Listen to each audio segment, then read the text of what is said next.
અત્યારે મારી ચાલીમાં અત્યારના હાલના 4 કોર્પોરેટર જે ભાજપના છે ને એમને 50% કોઈ ઓળખતું નથી, કોઈ જોવા જ આવતું નથી અહીંયા. એટલે કોર્પોરેટરો અહીંયા આવતા જ કોઈ નથી. આજ સુધી કોઈ કોર્પોરેટર ચૂંટાઈને ગયો તે પછી અહીંયા એકય રાઉન્ડ નથી લીધો અને કોઈ કોર્પોરેટરને ઓળખતું બી નથી. અને ઓફિસે જાય તો કે હા અમે માણસ મોકલીશું, આ તે બિચારા બહેનો ધક્કા ખાય, બધાય ધક્કા ખાય, દરવાજા તૂટી ગયા હોય, ટાઇલ્સો તૂટી ગઈ હોય, ગટરો ઉભરી હોય. ચોમાસામાં એવી પરિસ્થિતિ થાય ને કે સંડાસ કેવી રીતે જવું, કોઈ મહેમાન આવ્યું હોય ને તો એને ક્યાં લઈ જવું એવી પરિસ્થિતિ ઊભી થાય છે. સફાઈ બરાબર થતી નથી, બરાબર.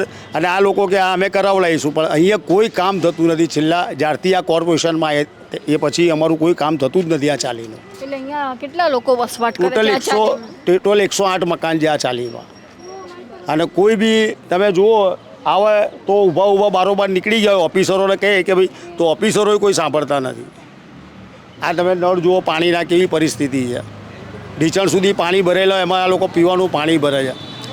પણ કોઈને તકલીફ નથી કે અમે આવીને જોઈએ કે ચાલીની શું પહોંચી. આ મૂતેડી પડી તૂટેલી જ છે, જુઓ રિપેરિંગ થતી નથી રજૂઆતો કરવા છતાં પણ. અહીંયા ઊભા રહીએ તો બપોરે ગેસના હિસાબે ભયાનક દુર્ગંધ આવે છે. સફાઈ કામદાર આવે એને કહીએ તો એ કહે કે મારામાં નથી આવતું. કોઈનું સાંભળતા જ નથી.